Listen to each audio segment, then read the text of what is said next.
পূর্বেকার জামানার নবীর উম্মতদের মধ্য থেকে আজকে আমি হযরত নূহ আলাইহিস সালাতু ওয়াস সালামের উম্মতদের কিছু কার্যকলাপ আমি আপনাদের সামনে পেশ করব।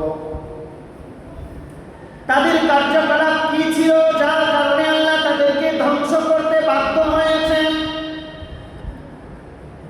আল্লাহ কোরআনে হাকিমের মধ্যে ঘোষণা করে উম্মতদেরকে জানিয়ে দিয়েছেন। আল্লাহ বলেন নূহ আলাইহিস সালাতু ওয়াস সালামের উম্মতদের মধ্যে একটা দোষ ছিল, তারা ছিল ফাসিক। আল্লাহ বলেন ওয়া কওমা নূহিন মিন ক্বাবলু ইন্নাহুম কানু কওমান ফাসিকিন।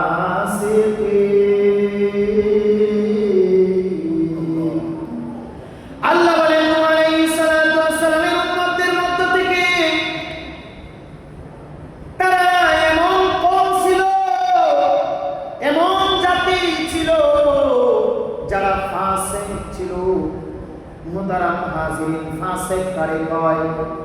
ফাসিক হলো ওই ব্যক্তিদেরকে যারা সব সময় কবিরা গুনাহের মধ্যে লিপ্ত থাকে, তাদেরকে ফাসিক বলা হয়। যেমন কথার কথা আমাদের সমাজের একটা উদাহরণ দেই। কোন ব্যক্তি দাড়ি যদি ফেলে দেয়, দাড়ির মধ্যে যদি খুর লাগায়, দাড়ির মধ্যে খুর লাগানো সেটা হলো কবিরা গুনাহ। কবিরা গুনাহ কিনা? এক মুষ্টি দাড়ি রাখা ওয়াজিব। প্রত্যেকটা প্রাপ্ত বয়স্ক পুরুষের জন্য এক মুষ্টি দাড়ি রাখা ওয়াজিব। যদি কোনো ব্যক্তি এক মুষ্টির আগে সে দাড়ি কাটে অথবা ছাটে, এক মুষ্টির পরে রুখসত আছে, আপনি কাটতে পারবেন, ওটা সমস্যা না। কিন্তু এক মুষ্টির আগে যদি কেউ কাটে, তাহলে এক মুষ্টি পরিমাণ হওয়া পর্যন্ত তার দিন রাত 24 ঘন্টায় ফেরেশতারা গুনাহ লিখতে থাকে। যদি কেউ দাঁড়িয়ে একবারে সেটে ফেলে, ওই যে কি বলে খুর লাগায়, খুর লাগানোর কারণে এই দাড়িটা এক মুষ্টি হওয়ার আগ পর্যন্ত তার দিন রাত 24 ঘন্টা গুনাহ লিখতেই থাকবে, কোন এক মুহূর্তের জন্য বন্ধ হবে না। কত বড় গুনাহ! আর এক একটা কবিরা গুনাহের কারণে 7000 বছর, কমপক্ষে 7000। কত বছর? কমপক্ষে 7000 বছর জাহান্নামে থাকতে হবে একটা কবিরা গুনাহের কারণে। এখন আসেন, 7000 বছর এটা কি দুনিয়াবি হিসাবে নাকি আখিরাতের হিসাবে? আখিরাতের হিসাবে। আর আখিরাতের হিসাবটা কেমন? দুনিয়ার 1000 বছর, আখিরাতের একদিন। কয়দিন? দুনিয়ার 1000 বছর, আখিরাতে একদিন। সেই হিসাবে 7000 বছর একটা কবিরা গুনার কারণে জাহান্নামে থাকতে হবে। তো যারাই এই কবিরা গুনাহগুলি করবে তারাই হলো ফাসিক। আমি আপনাদের সামনে একটা উদাহরণ পেশ করলাম। এইরকম যত কবিরা গুনাহ আছে তাদেরকে ফাসিক বলা হয়। যারা এই কবিরা গুনাহ করবে তাদেরকেই ফাসিক। তো নূহের উম্মতেরা এই ফাসিক গুনাহে বেশি বেশি লিপ্ত থাকত, বেশি বেশি তারা বড় বড় গুনাহ করত। আরেকটা তাদের অপরাধ ছিল, আল্লাহ সুবহানাহু ওয়া তাআলা তার কালামে হাকিমের মধ্যে পরিষ্কার ঘোষণা দিয়েছেন। আল্লাহ বলেন ওয়া কওমা নূহিন মিন ক্বাবলু ইন্নাহুম কানু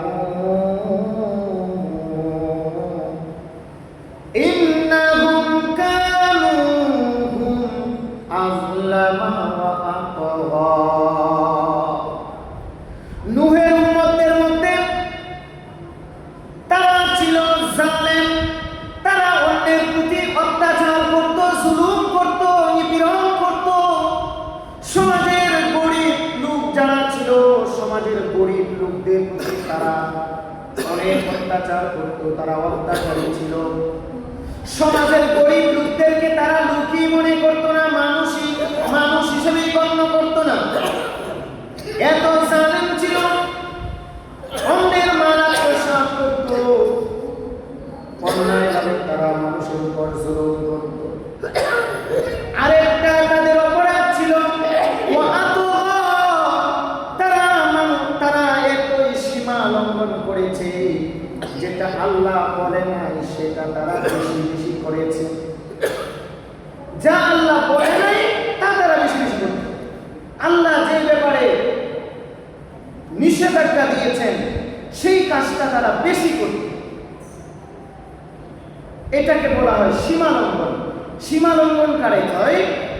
একটা কাজ একবার আমি না করেছি, আবার করেছি, আবার না করেছি, আবার করেছি, এমন বারবার না করতেছি, বারবার করতেছে, অবশেষে একটা মানুষ বলে না তুই সীমা লঙ্ঘন করছিস, কিন্তু একবার সীমা ছাড়াই গেছিস। কিন্তু এই যে এটাকে বলা হয় আল্লাহ তাদেরকে এত নিষেধ করেছে, তারপরেও তারা বারবার বারবার অন্যায়ের মধ্যে, পাপাচারের মধ্যে তারা লিপ্ত। তাদের আর একটা কৃতকর্ম হলো আল্লাহ রাব্বুল আলামিন তার কালামে হাকিমের মধ্যে পরিষ্কারভাবে বলে দিয়েছেন। আল্লাহ বলেন ইন্নাহুম কানু আমিন, ইন্নাহুম কানু কওমান আমিন। তারা অন্ধ জাতি ছিল, তারা অন্ধ ছিল। আল্লাহ তাদের প্রতি কি আদেশ করেছেন, কি নিষেধ করেছেন সেটার পরোয়া তারা করত না। আল্লাহ কোন কাজটা করতে বলেছেন, কোন কাজটা থেকে বিরত থাকতে বলেছেন, সেই পরোয়া তাদের ভিতরে ছিল না। মুহতারাম নাযিরিন, এটা শুধু নূহের জামানায় নয়, এটা বর্তমান সমাজে আমাদের জামানায়ও দেখা যায়। আল্লাহ যেভাবে আমাদেরকে চলতে বলেছেন সেইভাবে কিন্তু আমরা চলি না। আল্লাহ যে কাজটা আমাদেরকে করতে বলেছেন সেটা আমরা করি না। আল্লাহ যে কাজ থেকে আমাদেরকে নিষেধ করেছে সেই কাজ থেকে আমরা বিরত থাকি না। কাজেই সেই লোকের উম্মতের মধ্যে যেই গুণ ছিল, যেই গুণের কারণে আল্লাহ তাদেরকে ধ্বংস করে দিয়েছে, সেই গুণটা কিন্তু আপনার আমার মাঝেও আছে কি নাই? আছে। নূহের উম্মতেরা ছিল জুলুমকারী ছিল।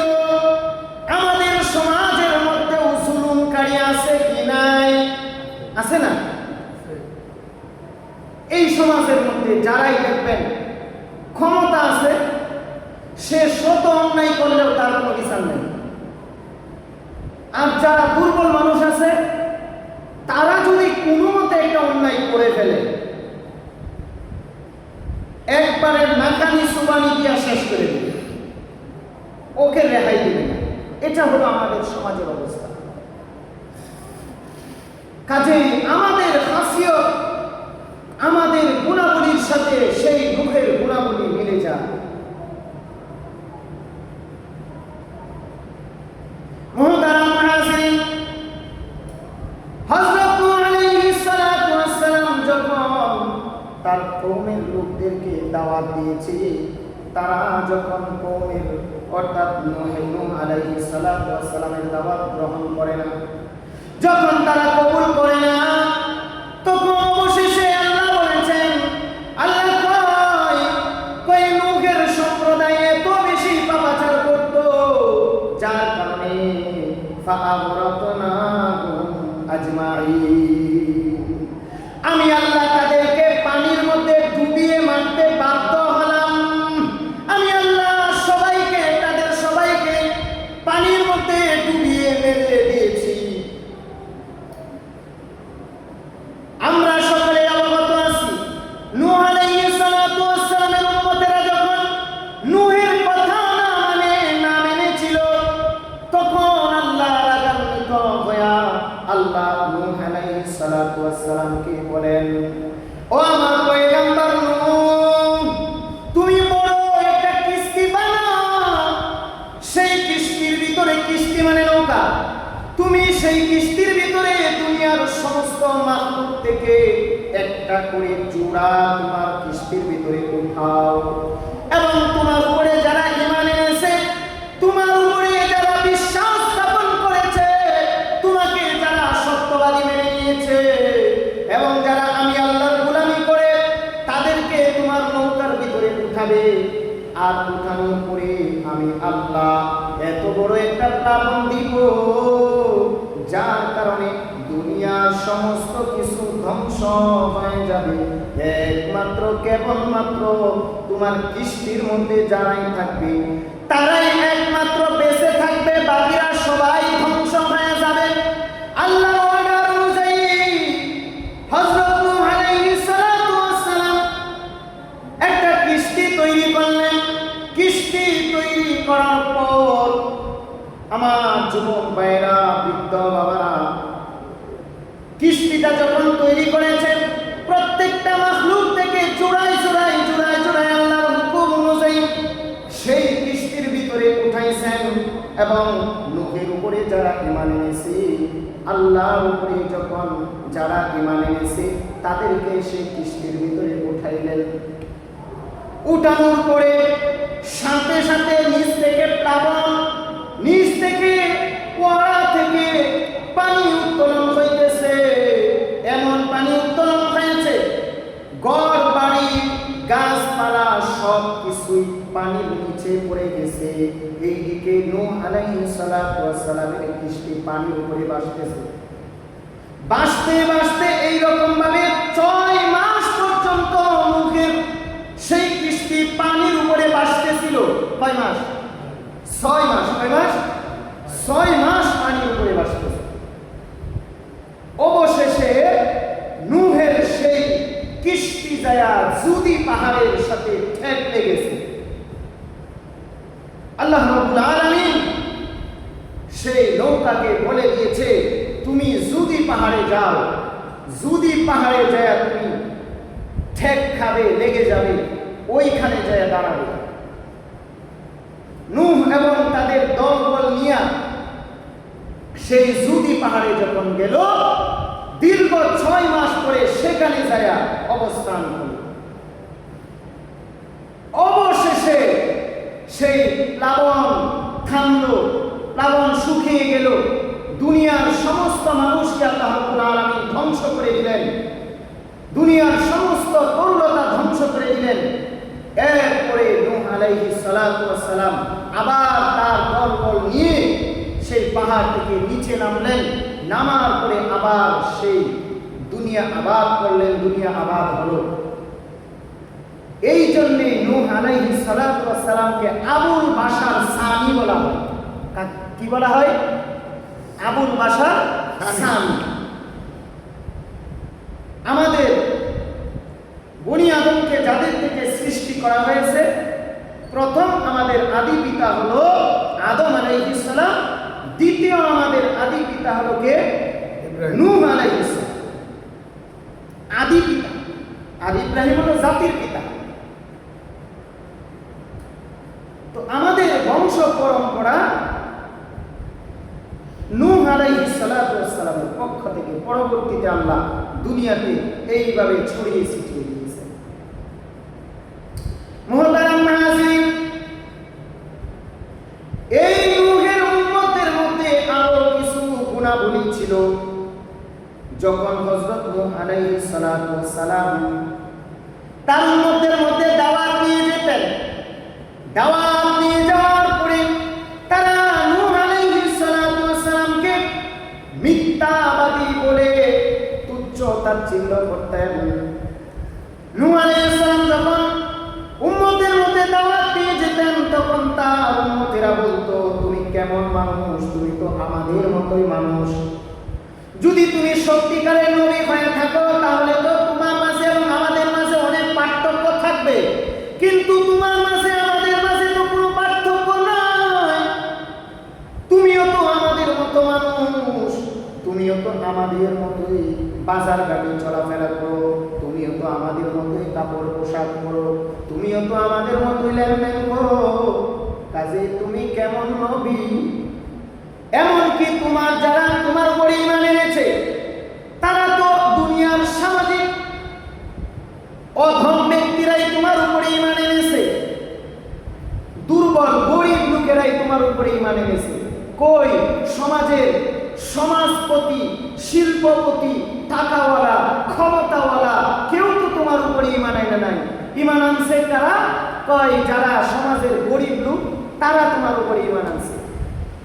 এইভাবে তারা তুচ্ছ তাচ্ছিল্য করত এবং বলতো যে আমরা তোমাকে বিশ্বাস করি না, তুমি মিথ্যাবাদী। বলেন না নাউজুবিল্লাহ। এইভাবে তারা তুচ্ছ তাচ্ছিল্য।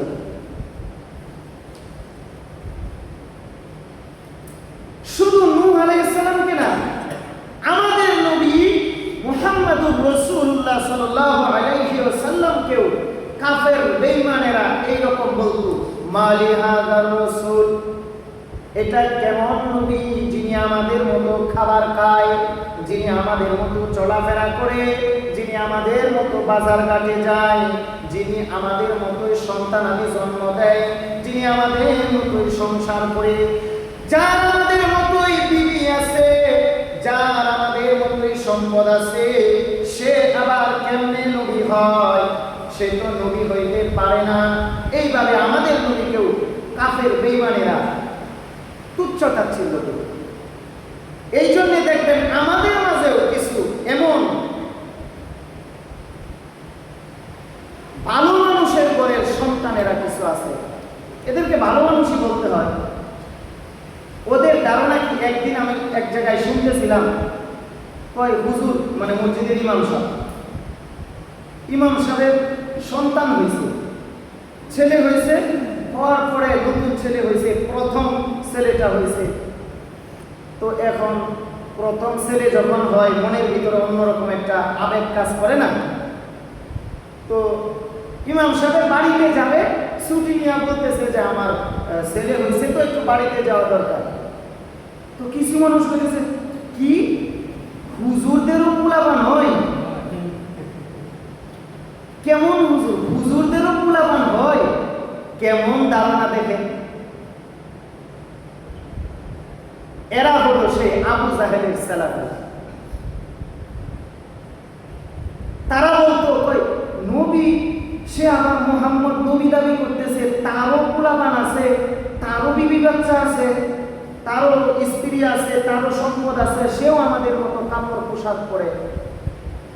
মানে যারাই আল্লাহর কথা বলবে, যারাই মানুষদেরকে বয়ান করে কাঁদাবে, তারা মনে করে কি যে এটা ফেরেশতা। আমাদের বয়ানে যখন মানুষ কান্নাকাটি করে, কয় হুজুর তো মনে ফেরেশতা, হুজুর তো বিয়াই করতে পারে না, সন্তানাদি হইতে পারে না। আচ্ছা বলেন তো, এটা আল্লাহর পক্ষ থেকে বৈধ কিনা? বৈধ মানে আল্লাহর হুকুম করতে হবে, সেটা হুজুর হোক মুজুর হোক সবার জন্যই তো হুকুম। তো এই রকম ধারণা সেই নূহ আলাইহিস সালামের যুগেও তার উম্মতেরা সেই নবীকে নিয়ে করেছে, আমাদের জামানার আখিরি জামানার নবীকে নিয়েও সেই তখনকার কাফের কুলাঙ্গারেরা করেছে। বর্তমান সমাজে সেই আবু জাহেল মার্কা কিছু লোক হুজুরদেরকে নিয়েও গা চুলকানি আছে। গা চুলকায় মানে হুজুরদের ভালো, এটা দেখা যাবে না। হুজুররা আবার কেন? হুজুররা দুনিয়া কামাইবে কেন? হুজুরদের টাকা হবে কেন? হুজুরদের বাড়ি হবে কেন? এটা এখনো আছে। এরা হলো ওই তাদের পক্ষের লোক। যাই হোক মুহতারাম হাজিরিন, যেই কথাটা আমি বলতেছিলাম, হযরত নূহ আলাইহিস সালাতু ওয়াস সালামের জামানার উম্মতেরা নবীকে নিয়ে এই রকম ভাবে বাজে মন্তব্য করতো আর বলতো, আমরা তোমাকে নবী হিসেবে মানি না, তুমি একটা মিথ্যাবাদী, তুমি নিজেকে নিজে নবী দাবি করতেছো। এমনকি আল্লাহ সুবহানাহু ওয়া তাআলা বলেন, ফালাম ইয়াজিদহুম দুআই ইল্লা ফিরারা। আমার দাওয়াত যখন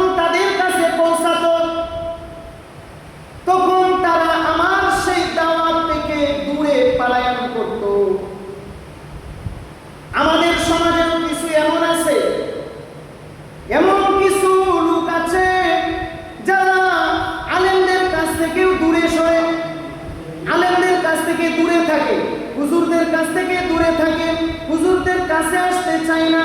কই কেন? কই হুজুরদের কাছে গেলে কি না কি জানি ধরে ফেলে। একটা সূরা যদি ধরে তাহলে তো যদি সূরাটা না পারি আমি লজ্জিত হয়ে যাব।